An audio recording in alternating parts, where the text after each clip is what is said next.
वज़ीर-ए-आज़म शहबाज शरीफ आज चीन के 2 रोज़ा दौरे पर रवाना होंगे।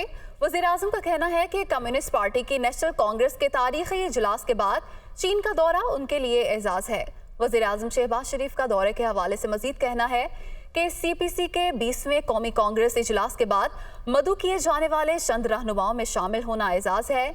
ऐसे वक्त में जब दुनिया को मुतअद्दिद चैलेंजेस का सामना है, पाकिस्तान और चीन दोस्त और शराकतदार के तौर पर साथ खड़े हैं। चीनी क़यादत के साथ CPEC समेत मुख्तलिफ शोबों पर बातचीत होगी।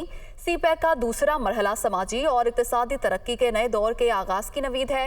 चीन पाकिस्तान इक़्तिसादी राहदारी लोगों का मयार ज़िंदगी बेहतर बनाएगा। वज़ीर-ए-आज़म शहबाज शरीफ ने लॉन्ग मार्च के हवाले से कहा है कि लाम आगे और मीम पीछे चली जाएगी। हमजा शहबाज ने 200 यूनिट तक बिजली बिल माफ़ किए। मौजूदा पंजाब हुकूमत ने गरीबों का इतना बड़ा पैकेज बर्बाद कर दिया। मेरे दौर में किसी को आटा महंगा करने की जुर्रत नहीं होती थी। आदमी कीमतें कम होंगी तो तेल सस्ता कर देंगे। पंजाब के सैलाब ज़दा इलाकों में हर मुतासरा घर को 25,000 दिए। वज़ीर आला परवेज़ इलाही की शिकायत दुरुस्त नहीं। वज़ीर-ए-आज़म प्रेस कॉन्फ्रेंस में सवालों के जवाब दे रहे थे।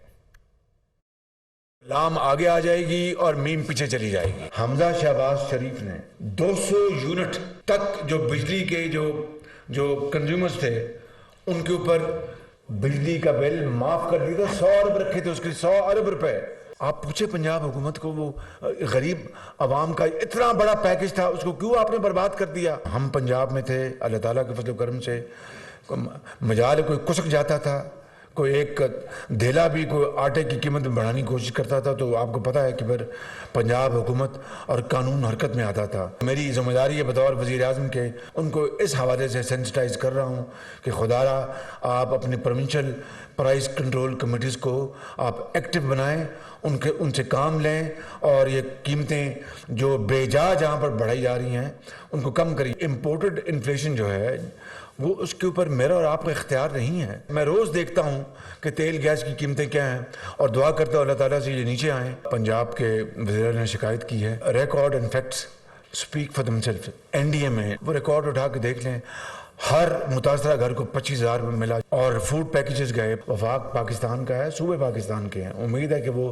तावन करेंगे। अगर नहीं करते तो फिर कौम उसकी बात करेगी। साबिक वज़ीर-ए-आज़म नवाज शरीफ का कहना है कि इमरान खान को कोई फेस सेविंग नहीं देनी, जिसके लिए ये बेताब है। नून लीग कायद नवाज शरीफ ने ट्वीट किया है कि 10 लाख लोग लाने का दावा करने वाला 2000 बंदे इकट्ठे नहीं कर सका। आवाम की लाताल्लुकी की वजह वो शरंगेज झूठ हैं जिनका कच्चा चट्ठा कौम के सामने आ चुका है। इसने इतने झूठ बोले कि DGISI को खामोशी तोड़कर कौम को सच बताना पड़ा। इमरान खान का सारा जोर सिर्फ गालिम गलोच तक महदूद है। शहबाज शरीफ से कह दिया इस फितने का कोई मुतालबा नहीं सुनना। वज़ीर-ए-आज़म को अपनी तमाम तर तवज्जो अवामी खिदमत पर मरकूज रखनी चाहिए। फवाद चौधरी कहते हैं नवाज शरीफ बताएं, अगर 2 से 3 हज़ार लोग हैं तो उनकी हुकूमत लॉन्ग मार्च रोकने के लिए अदालत क्यों गई? बैक चैनल बातचीत को कायद नवाज लीग ने ही ओवर रूल किया। इनकी दलील है कि वो 1 साल से पहले इलेक्शन नहीं जीत सकते। वो दुनिया का इमरान खान के साथ में गुफ्तगू कर रहे थे। नवाज शरीफ कहते हैं 2,000-3,000 लोग हैं, तो मैं पहले नवाज शरीफ सबसे कहता हूँ, तो फिर आप अपनी हुकूमत आपकी सुप्रीम कोर्ट में क्यों गई है कि लॉन्ग मार्च रोका जाए?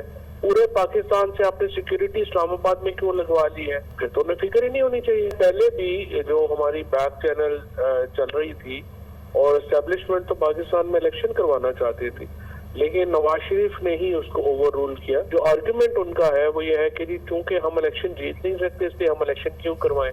अब ये देखिए, ये बड़ा ही एक बोंडा किस्म का आर्गुमेंट है, दलील है। तो ये फिर कोई जमहूरियत तो ना हो, या तो फिर आप कोई नॉर्थ कोरिया या बर्मा का सिस्टम बना ले। एक तरफ अदब, दूसरी तरफ गाली, दिमाग की खराबी और फ्रस्ट्रेशन है। वज़ीर इत्तलात का ये रद्द-ए-अमल सामने आया है। उनका कहना है कि फॉरेन फंडेड फितने 2000 लोग 22 करोड़ अवाम नहीं होते। मरियम औरंगजेब ने मजीद कहा कि इमरान खान ने एतराफ़ कर लिया वो ब्लडशेड से इनकलाब लाना चाहता है। जिल्लत और रुसवाई तोशाखाना चोर के मुकद्दर में लिखी जा चुकी है। वज़ीर इत्तलात मरियम औरंगजेब का इमरान खान के बयान पर यह रद्द-ए-अमल सामने आया है। वो ये कहती हैं कि एक तरफ अदब, दूसरी तरफ गाली, दिमाग की खराबी और फ्रस्ट्रेशन है। फॉरेन फंडेड फितने 2000 लोग 22 करोड़ अवाम नहीं होते। इमरान खान ने एतराफ़ कर लिया वो ब्लडशेड से इनकलाब लाना चाहता है। जिल्लत और रुसवाई तोशा खाना चोर के मुकद्दर में लिखी जा चुकी है। वज़ीर इत्तलात मरियम औरंगज़ेब का इमरान खान के बयान पर यह रद्द अमल सामने आया है। वो ये कहती हैं कि एक तरफ अदब, दूसरी तरफ गाली, दिमाग की खराबी और फ्रस्ट्रेशन है। फॉरेन फंडेड फितने 2000 लोग 22 करोड़ अवाम नहीं होते। जिल्लत और रुसवाई तोशा खाना चोर के मुकद्दर में लिखी जा चुकी है। वज़ीर इत्तलात मरियम औरंगज़ेब का इमरान खान के बयान पर रद्द अमल।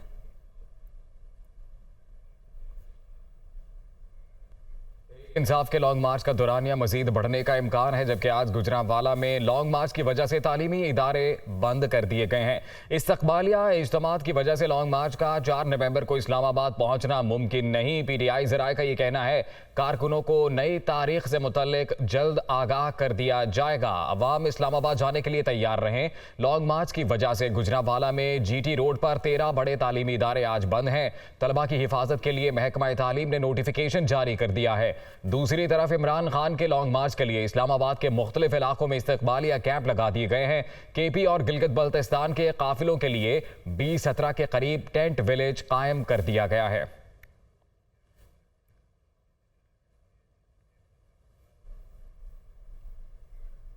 पाकिस्तान तहरीक इंसाफ के लॉन्ग मार्च का आज 5वां रोज़ है और लॉन्ग मार्च के शुरा गुजरांवाला में मौजूद हैं और आज गुजरांवाला में ही क़याम करने का प्रोग्राम है। जुम्मे के रोज़ इस लॉन्ग मार्च का आगाज़ हुआ था लाहौर के लिबर्टी चौक से और मुख्तलिफ मकामात से होता हुआ लॉन्ग मार्च का ये काफ़िला आज गुजरांवाला के मकाम पर मौजूद है। हमारे नुमाइंदे हमारे साथ मौजूद हैं, उनसे सूरत हाल जानेंगे। गुजरांवाला में चंदा किला के मकाम पर मौजूद है लियाकत अंसारी, जबकि गुजरांवाला के गोंदलावाला चौक से हमें ज्वाइन करेंगे अब्दुल बासित। सबसे पहले लियाकत अंसारी की तरफ बढ़ेंगे। लियाकत अंसारी, बताइएगा, आज तो गुजरांवाला से आगे बढ़ना था काफिले ने, प्लान में क्या कोई तब्दीली की गई है? आज बिल्कुल लॉन्ग मार्च का आज 5वां रोज़ है और चेयरमैन तहरीक इंसाफ इमरान खान आज चंदा किला के मुकाम से इस लॉन्ग मार्च की क़यादत संभालेंगे। वो जमान पार्क से अपनी रहायशगाह लाहौर से यहाँ पर तकरीबन 12 बजे का आज वक्त दिया गया है कि यहाँ पर पहुँचेंगे और चंदा किला से लेकर गोंदलावाला चौक तक ये लॉन्ग मार्च आज होगा। इसमें बुनियादी तौर पर 3 खिताब जो हैं वो प्लान किए गए, जिनमें पहला खिताब जो है वो सुपर एशिया फैक्ट्री चौक में होगा, दूसरा शेरांवाला बाग चौक में होगा और तीसरा जो है इसके इख्तितामी पॉइंट यानी गोंदलावाला चौक में होगा। इस रोड पर तकरीबन 13 बड़े तालीमी अदारे आते हैं। गुजरांवाला की जो तालीमी एडमिनिस्ट्रेशन है उन्होंने इन स्कूलों को भी आज इस रोड पर जो है वो छुट्टी दे दी है और उनको बंद कर दिया गया है। अगर इमरान खान की हिकमत अमली जो आप कह रहे हैं कि कुछ तब्दीली आई है, तो यकीनी तौर पर यह तब्दीली आई है और तमाम तंजीमों को और पार्टी कारकुनों को गुज़श्ता रात एक मैसेज के ज़रिए आगाह कर दिया गया है कि लॉन्ग मार्च के लिए जो उन्हें फाइनल हर इलाके से अपने अपने काफ़िले लेकर 4 नवंबर को इस पिंडी पहुंचने की हदायत की गई थी, अब उसमें एक्सटेंड कर दिया गया। और आज इमरान खान ने अपने ट्वीट में भी ये कहा है कि चूँकि हर जगह पर उनका वालिहाना इस्तकबाल हो रहा है और उनका काफ़िला 12 किलोमीटर फी जो है घंटे की रफ्तार से आगे बढ़ रहा है, तो इसलिए जो अगले मुकामात हैं वो लोग उसी हिसाब से इस्तकबालिया इज्तिमात की प्लानिंग करें। तो ये लग रहा है कि ये नवंबर के दूसरे वीक में जो है ये लॉन्ग मार्च अब इस्लामाबाद में दाखिल होने का अभी तक का हुकूमत पंजाब का प्लान है, क्योंकि आज जो है ये गुजरांवाला में ही इमरान खान क़याम करेंगे और कल गुजरांवाला से जो पिंडी बाईपास है वहाँ से जो है वज़ीराबाद के लिए जाएंगे और कल का दिन वज़ीराबाद तक पहुँच पाएंगे और फिर परसों जो है ये गुजरात से लॉन्ग मार्च का आगाज़ होगा, जहाँ पर इनके मेज़बान और रिसेप्शन में वज़ीर आला पंजाब और मोनसलाई एहतमाम करेंगे। अगर लॉन्ग मार्च के 5 रोज़ों की बात की जाए तो इन्हें हर जगह पे इमरान खान को भरपूर इस्तकबाल मिला है। पहले दिन लिबर्टी चौक से लेकर दाता दरबार तक, दूसरे रोज़ शाहदरा से फिरोजवाला तक, तीसरे रोज़ जो है वो मरीदके से सादोकी तक और चौथे रोज़ जो है वो कामोकी से लेकर चंदा किला तक रात जो है वो इमरान खान का लॉन्ग मार्च चला है। और इमरान खान ने तकरीबन अब तक जो है वो 25 से 30 जुमात है मुख्तलिफ जो छोटे छोटे और बड़े उनमें खिताब किए, मीडिया से टॉक। जी बिल्कुल, इमरान खान ने अब तक 25 से 30 छोटे बड़े मकामात पर खिताब किए हैं। लियाकत अंसारी हमारे साथ ही मौजूद रहिएगा। गोंदलावाला चौक में अब्दुल बासित मौजूद हैं, उनसे भी बात करेंगे। अब्दुल बासित, बताइएगा, पहले तो ये बताइए कि कितना फासला बनता है चंदा किला से गोंदलावाला चौक तक और इस सारे रास्ते पे क्या खुसूसी इंतजाम किए गए हैं आज?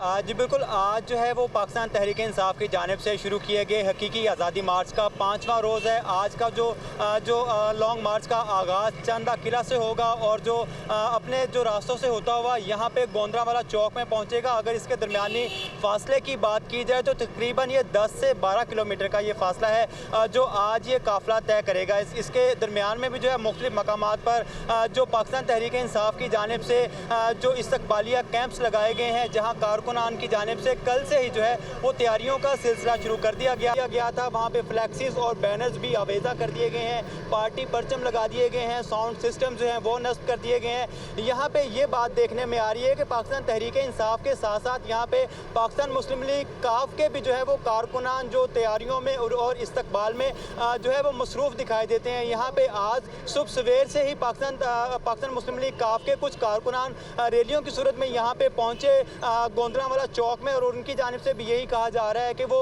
अपनी मुतफिका जमात जो पाकिस्तान तहरीक इंसाफ है उनके जो कायद इमरान खान का इस्तकबाल जो है भरपूर अंदाज में किया जाएगा। इसके साथ साथ अब से कुछ देर बाद ही पाकिस्तान तहरीक के जो मरकजी रहनुमा फवाद चौधरी और मसर जमशेद चीमा की जानिब से। बहुत शुक्रिया आपका अब्दुल बासित और लियाकत अंसारी, आप हमारे साथ मौजूद थे और तफसीलात से मुतल्लिक आगाह कर रहे थे। इस्लामाबाद और खैबर पख्तूनख्वा के संगम पर बनाए गए इस्तकबाली कैंप में वॉशरूम की तादाद 300 से बढ़ाकर 500, जबकि रिहाइश का इंतज़ाम 16,000 से बढ़ाकर 20,000 कर दिया गया है। खाने का बंदोबस्त भी इसी हवाले से किया जाएगा। और मज़ीद बता रहे हैं कमरुल मुनव्वर। इस वक्त हम मौजूद हैं तरनोल का ये इलाका है B17, और ये वो जगह है जो KP के पंजाब और इस्लामाबाद का बॉर्डर कहलाया जाता है, और इसके बाद जो है इस्लामाबाद की हदूद ख़त्म हो जाती है। यहाँ पर इंतज़ामात किए गए हैं। आप मेरे राइट साइड पे देख सकते हैं कि ये सारा ग्राउंड जो है इसमें टेंट जो है वो लगाए जाएंगे, और ये टेंट विलेज के नाम से इसको कहा जा रहा है कि इस एरिया पर तमाम जगह पर टेंटेज लगाई जाएगी। और आने वाले जो काफ़िले हैं खैबर पख्तूनख्वा से जो काफ़िले आएंगे उनको भी यहाँ पर ही ठहराया जाएगा। इसके अलावा गिलगित बल्तिस्तान से आने वाले तमाम काफ़िले वो भी यहीं रुकेंगे, जबकि इसी जगह पर जो DI खान और DG खान से आने वाले काफ़िले हैं उनको भी यहाँ पर ही ठहराया जाएगा। आप मेरे इस तरफ भी देख सकते हैं ये वो तमाम टेंट सर्विस है जो लगाई जा रही है, और टेंटेज का काम जो है वो शुरू कर ली। इसी जगह पर आप मेरे राइट पे देख सकते हैं कि ये वो जगह है जहाँ पर इंतज़ामात किए गए हैं वॉशरूम्स के।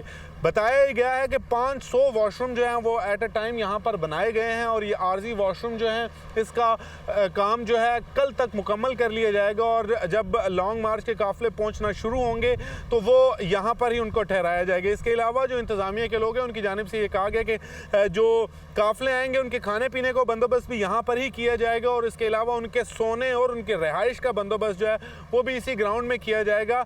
तकरीबन 20,000 से ज़ायद लोग जो हैं वो यहाँ पर क़याम पजीर हो सकेंगे, और इसी हिसाब से उनका तमाम जो है इंतज़ामात यहाँ पर किए गए हैं। जी, तो दीगर अमूर के साथ साथ मौसम की सूरत हाल भी मद्देनजर रखना ज़रूरी है। महकमा मौसमियात ने इस्लामाबाद समेत मुल्क के बालाई इलाकों में बारिशों की पेशगोई कर दी है। और तहरीक इंसाफ का हकीकी लॉन्ग मार्च के दौरान मौसम किस तरह का रहेगा, ये तफसीलात जानेंगे नुमाइंदा दुनिया न्यूज़ फौजिया अली, जो कि तर्जुमान महकमा मौसमियात ज़हीर बाबर के साथ मौजूद हैं। फौजिया, बताइएगा। तहरीक इंसाफ का हकीकी आज़ादी मार्च है वो इस्लामाबाद की जानिब गामज़न है। उन दिनों में मौसम कैसा रहेगा ये जानने के लिए हम तर्जुमान महकमा मौसमियात ज़हीर बाबर साहब के साथ मौजूद हैं। जी सर, बताइएगा कि इस्लामाबाद में रवां हफ्ते जो है वो मौसम कैसा रहेगा? जी बिल्कुल, इस वक्त तो रावलपिंडी इस्लामाबाद समेत मुल्क के बेशतर हिस्सों में जो है बादल छाए हुए हैं, और रावलपिंडी इस्लामाबाद उसके गिरदोनवा में हल्की बारिश का इम्कान है, ख़ास तौर पे शाम या रात के वक्त। ओवरऑल तो मुल्क के ज़्यादातर हिस्सों में तो मौसम खुश्क है।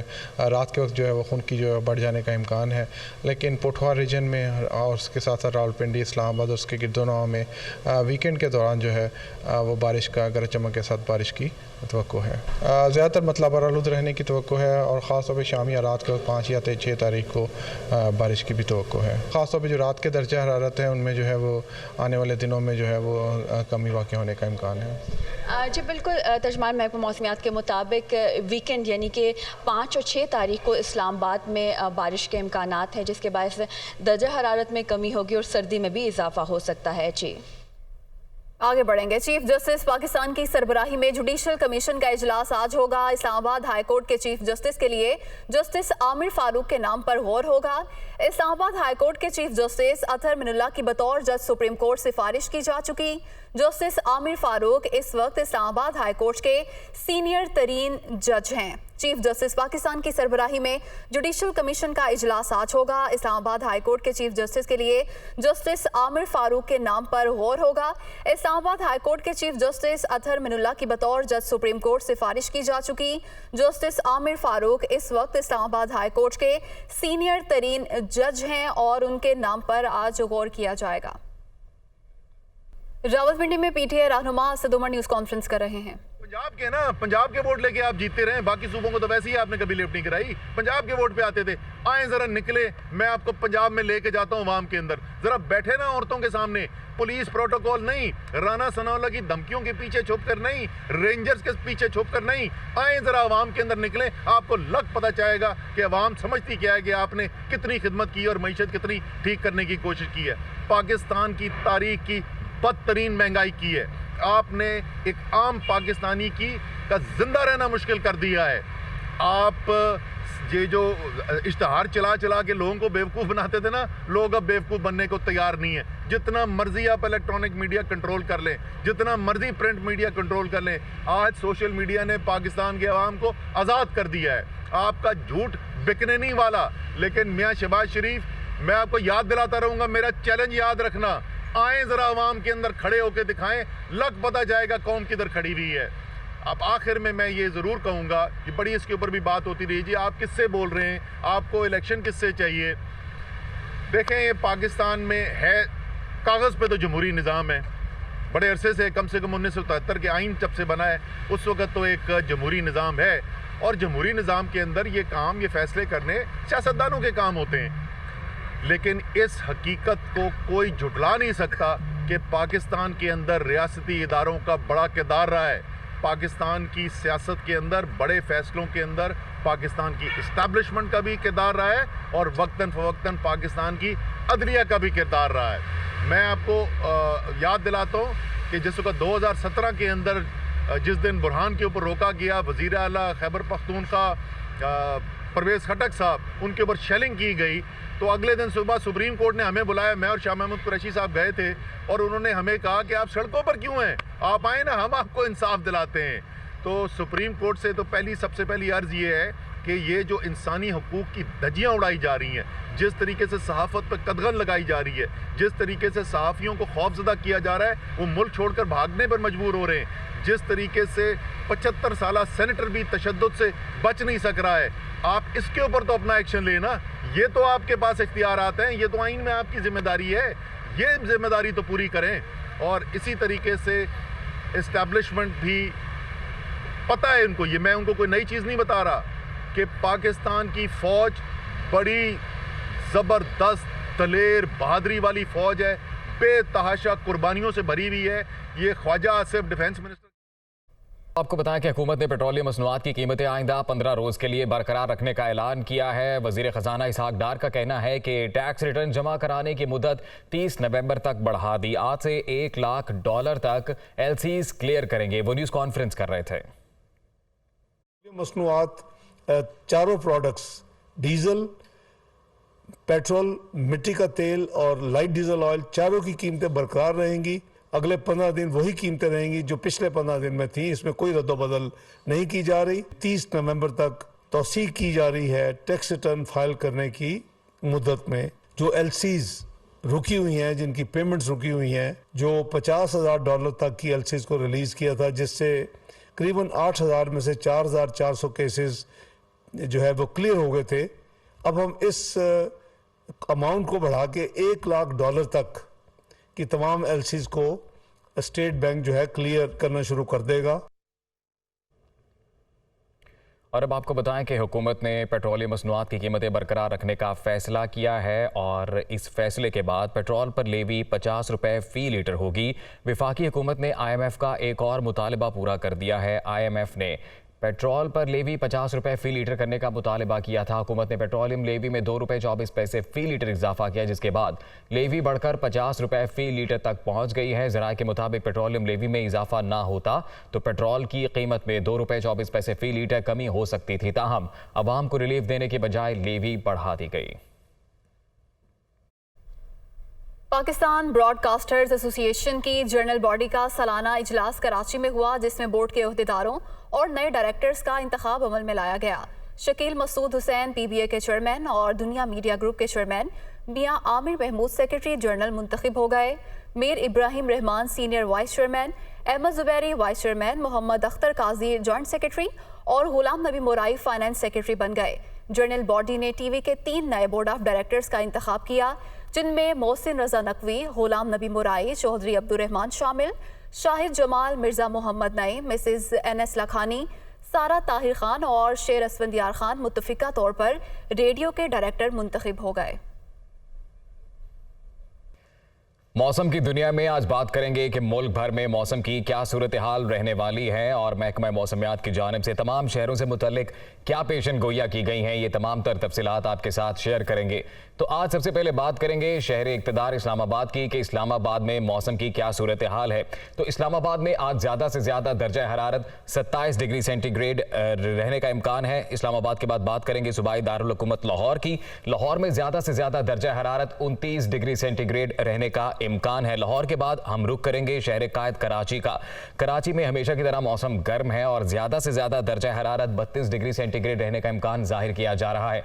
कराची के बाद बात करेंगे पेशावर की। पेशावर में आज ज़्यादा से ज़्यादा दर्जा हरारत 28, जबकि कोयटा में आज ज़्यादा से ज़्यादा दर्जा हरारत 25 डिग्री सेंटीग्रेड रहने का इम्कान जाहिर किया जा रहा है। कोयटा के बाद बात कर लेते हैं मरी की। मरी में ज़्यादा से ज़्यादा दर्जा हरारत 13, जबकि गिलगित बल्तिस्तान में ज़्यादा से ज़्यादा दर्जा हरारत 16 डिग्री सेंटीग्रेड रहने का इम्कान जाहिर किया जा रहा है। मजीद क्या तफसीलात जारी की गई महकमा मौसमियात की जानिब से, ये भी आप तक पहुँचाते हैं। सबसे पहले बात शहर इक़्तिदार इस्लामाबाद की, तो ज़्यादा से ज़्यादा दर्जा हरारत 27 डिग्री सेंटीग्रेड रहने का इम्कान है, जबकि कम अज़ कम दर्जा हरारत 16 डिग्री सेंटीग्रेड रिकॉर्ड किया गया है। बात करें फ़ज़ा में आलूदगी की, तो शहर इक़्तिदार में एयर क्वालिटी इंडेक्स अनहेल्दी 157 बताया जा रहा है। शहरी मास्क का इस्तेमाल करें। हवा में नमी का तनासुब 68% और 11 किलोमीटर फी घंटा की रफ्तार से इस्लामाबाद में हवाएं चलने का इम्कान है। बात करें अगर बारिश की, तो 3% इम्कान है कि इस्लामाबाद में बारिश होगी। रुक कर लेते हैं सूबाई दारुल हुकूमत लाहौर का, जहां पर ज्यादा से ज्यादा दर्जा हरारत 29 डिग्री सेंटीग्रेड रहने का इम्कान है और कम अज कम 17 डिग्री सेंटीग्रेड रिकॉर्ड किया गया है। एयर क्वालिटी इंडेक्स शहर लाहौर का इंतहाई खराब हद तक पहुंच चुका है। 357 है एयर क्वालिटी इंडेक्स। अब तो लाजमी है कि शहरी जब भी बाहर निकलें मास्क के बगैर ना निकलें। और लाहौर में फ़ज़ा में नमी का तनासुब है 79% और 11 किलोमीटर फ़ी घंटा की रफ्तार से शहरी लाहौर में हवाएं चलने का इम्कान है, जबकि 5% इम्कान है कि लाहौर में बारिश हो। लाहौर के बाद हम रुक करेंगे शहर कायद कराची का, जहां पर ज़्यादा से ज़्यादा दर्जा हरारत 33 डिग्री सेंटीग्रेड रहने का इम्कान है। कम अज़ कम 22 डिग्री सेंटीग्रेड रिकॉर्ड किया गया है। शहर कायद में एयर क्वालिटी इंडेक्स है 160 और हवा में नमी का तनासुब है 88%, जबकि 2 किलोमीटर फी घंटा की रफ्तार से शहर कायद में हवाएं चलने का इम्कान है, जबकि बारिश का कोई इम्कान नहीं है। कराची के बाद रुख कर लेते हैं पेशावर का, जहां पर ज्यादा से ज्यादा दर्जा हरारत 28 डिग्री सेंटीग्रेड रिकॉर्ड किया गया और कम अज कम 18 डिग्री सेंटीग्रेड रहने का इम्कान है। पेशावर में एयर क्वालिटी इंडेक्स भी 190 अनहेल्दी है। बात करें अगर फिजा में नमी के तनासुब की, तो वो है 63% और 8 किलोमीटर फी घंटा की रफ्तार से पेशावर में हवाएं चलने का इम्कान है, जबकि 1% इम्कान है कि पेशावर में आज बारिश हो। रुक कर लेते हैं कोयटा का, जहां पर दर्जा हरारत कदरे बेहतर है बाकी सूबों के निस्बत और कोयटा में ज्यादा से ज्यादा दर्जा हरारत 25 डिग्री सेंटीग्रेड रहने का इम्कान है। कम अज कम 13 डिग्री सेंटीग्रेड रिकॉर्ड किया गया है और एयर क्वालिटी इंडेक्स भी कोयटा में दिन ब दिन खराब होता जा रहा है। 161 बताया जा रहा है एयर क्वालिटी इंडेक्स। हवा में नमी का तनासुब है 41% और 3 किलोमीटर फी घंटा की रफ्तार से कोयटा में हवाएं चलने का इम्कान है, जबकि कोई इम्कान नहीं कोयटा में आज बारिश हो सके। रुक कर लेते हैं मरी का, और मलिका कौसार मरी में आज ज्यादा से ज्यादा दर्जा हरारत 13 डिग्री सेंटीग्रेड रहने का इम्कान है, जबकि कम अज कम दर्जा हरारत 4 डिग्री सेंटीग्रेड रिकॉर्ड किया गया, जो कि खासा सर्द है। फजा में जो आलूदगी है एयर क्वालिटी इंडेक्स मरी में 122 और हवा में नमी का तनासुब 69%, जबकि 10 किलोमीटर फी घंटा की रफ्तार से मरी में हवाएं चलने का इम्कान है और मरी में 9% इम्कान है कि बारिश हो। मरी के बाद बात करेंगे गिलगित की। गिलगित में ज्यादा से ज्यादा दर्जा हरारत 16 डिग्री सेंटीग्रेड रहने का इम्कान है। कम से कम 11 डिग्री सेंटीग्रेड दर्जा हरारत गिलगित में रिकॉर्ड किया गया है। एयर क्वालिटी इंडेक्स है 57 जो कि अच्छा है और हवा में नमी का तनासुब 74%। 3 किलोमीटर फी घंटा की रफ्तार से गिलगित में हवाएं चलने का इम्कान है, जबकि बारिश का इम्कान है 14%। तो ये थी मुल्क भर से मजमूई तौर पर मौसम की सूरत हाल। लाहौर में स्मॉग ने डेरे डाल लिए। फिजाई आलूदगी के लिहाज से लाहौर नंबर 1 हो चुका है। शहर के फिजा में हर तरफ फिजाई कसाफत मौजूद है। मजीद जानते हैं अपने नुमाइंदे जाहिद आबिद से। बिल्कुल, जैसे जैसे फिजा में खुनकी बढ़ती जा रही है, फिजाई आलूदगी का मसला भी बढ़ता जा रहा है। आज भी लाहौर शहर दुनिया का आलूदा तरीन शहर इस वक्त फ़ज़ाई आलूदगी के हिसाब से देखा जा रहा है, जहां पर औसत एयर क्वालिटी इंडेक्स 356 तक जा पहुंचा है, जो कि सबसे ज़्यादा इस वक्त रिकॉर्ड किया जा रहा है। लाहौर शहर की जो सूरत हाल है उसमें कोट लखपत के इलाके में 470 एयर क्वालिटी इंडेक्स है, जबकि गुलबर्ग के इलाके में 422 एयर क्वालिटी इंडेक्स है। और लगता अब ये है कि कोरोना से बचने के बाद अब मास्क जो है वो फ़ज़ाई आलूदगी से बचने के लिए इंतहाई अहम करार दिया जा रहा है, ताकि सांस और नाक और कान जो बीमारियां इनसे बचा जा सके। तो इसी किस्म की सूरत हाल अब लाहौर शहर में नज़र आ रही है और इसका वाहिद हल यही है कि या तो तेज़ हवा चले या बारिश हो, तो ये इस फ़ज़ाई आलूदगी से जान छूट सकती है। मास्क का इस्तेमाल काफ़ी अहम ख्याल किया जा रहा है। आज जो मौसम की सूरत हाल है उसमें ज़्यादा से ज़्यादा दर्जा 29 डिग्री सेंटीग्रेड तक जाएगा, कम से कम 17 डिग्री सेंटीग्रेड रहेगा। 76% नमी का तनासब है और 8 से 10 किलोमीटर फी घंटा की रफ्तार से हवा चल रही है। हल्के हल्के बादल ज़रूर मौजूद हैं, लेकिन ये भी फ़ज़ाई आलूदगी में दबे हुए हैं। इस वक्त जो ऊपर सूरत हाल नज़र आ रही है उसमें आलूदगी ज़्यादा नज़र आ रही है और बादल कम नज़र आ रहे हैं। और मौसम का हाल बताने वालों के मुताबिक आइंदा चंद रोज़ तक कोई शदीद बारिश होने का इम्कान नहीं है। कहीं कहीं आइंदा चंद रोज़ में बूंदाबांदी हो सकती है, लेकिन वो इस फ़ज़ाई आलूदगी को ख़त्म करने के लिए नाकाफ़ी होगी। इसके लिए हमें अपने तौर पर ही इक़दाम करना होंगे। जी।